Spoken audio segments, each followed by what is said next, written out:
안녕하세요. 네온내가 치료하자의 마황입니다.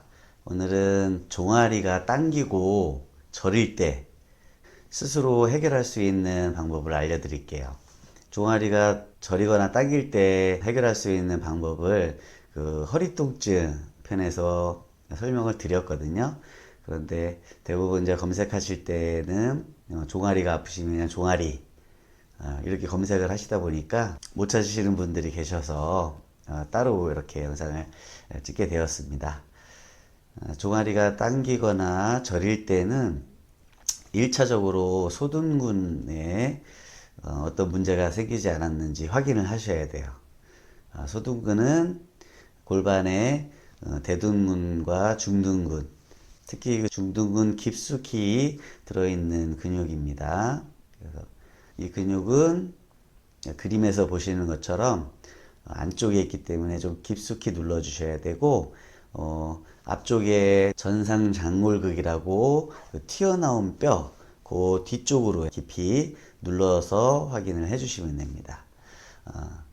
종아리가 저리고 당기고 하는 증상이 물론 다른 부분에 영향이 있을 때도 있을 수 있습니다. 하지만 제가 경험해 본 바로는 소둔근에 문제가 있을 때 그런 증상이 가장 많이 나타났고, 소둔근을 마사지를 해줬을 때 그 증상이 바로 없어지는 것, 그런 경험들을 많이 했기 때문에 1차적으로는 소둔근에 문제가 있는지를 먼저 확인을 하시고요. 다음으로는 햄스트링 근육에 문제가 있을 때도 가끔 문제가 나타나는 경우가 있고요. 그리고 비복근이나 비복근 안쪽으로 해서 슬화근, 후경울근이 영향을 주는 경우도 있을 수는 있지만 많지는 않아요.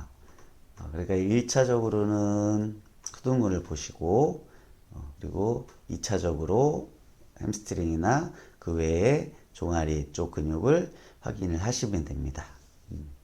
그리고 이상근의 이상이 있을 때 종아리가 당기거나 저리다라는 말씀들을 많이 하시고 또 알고 계시는데, 실제로 이상근의 문제로 인해서 종아리가 저리거나 당기는 경우는 저는 사실 많이 보지는 못했어요.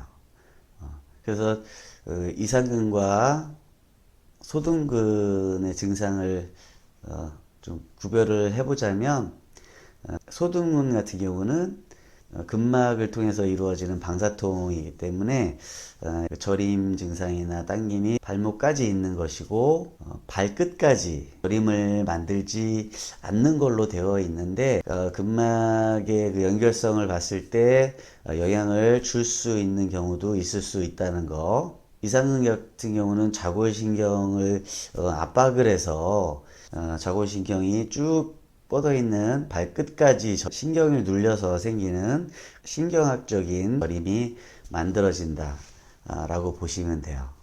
그렇게 구별해서 하시는데, 발끝까지 저림 증상이 있더라도 일단 우선적으로는 소둔근을 먼저 마사지를 통해서 풀어주시고 난 후에 그래도 증상이 남아있을 때 다른 부분을 치료를 하시는 게 치료 순서이고요.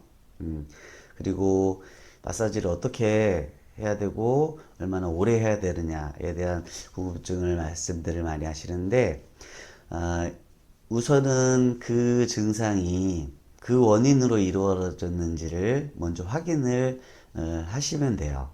그래서 지금 다리에 저림이나 당김이 있을 때 소둔근을 눌러보고 마사지를 해줬을 때 그 증상이 변화가 있는지 없는지, 그 변화라는 것은 더 증상이 심해지거나 아니면 증상이 약해지거나 하는 변화인 거죠.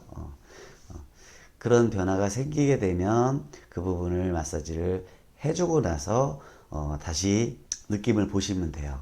제가 말씀드리는 이 해결 방법들은 원인을 찾아서 해결을 하는 거기 때문에 몇 시간씩, 며칠씩, 몇 주씩 이렇게 치료를 해야지 그 효과가 나타나고 그런 것이 아니고, 하는 즉시 바로 그 증상이 좋아진다는 것입니다.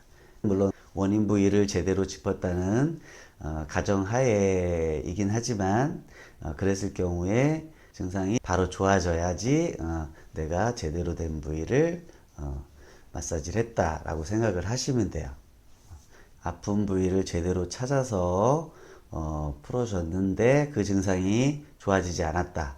그러면 그 부분이 원인 부위가 아니라고 생각을 하시면 됩니다. 다른 부위에 원인이 있어서 그 증상이 만들어졌다라고 보시면 돼요. 정리를 할게요. 종아리가 당기고 저리는 증상이 있을 때, 그때 1차적으로는 소등분을 마사지 해주시고, 두 번째는 햄스트링이나 종아리 근육들. 그랬는데도 남아있다 그러면 그때 이상근을 마사지를 해주시면 됩니다. 다음 영상에서 찾아뵙도록 하겠습니다. 지금까지 마왕이었습니다. 감사합니다.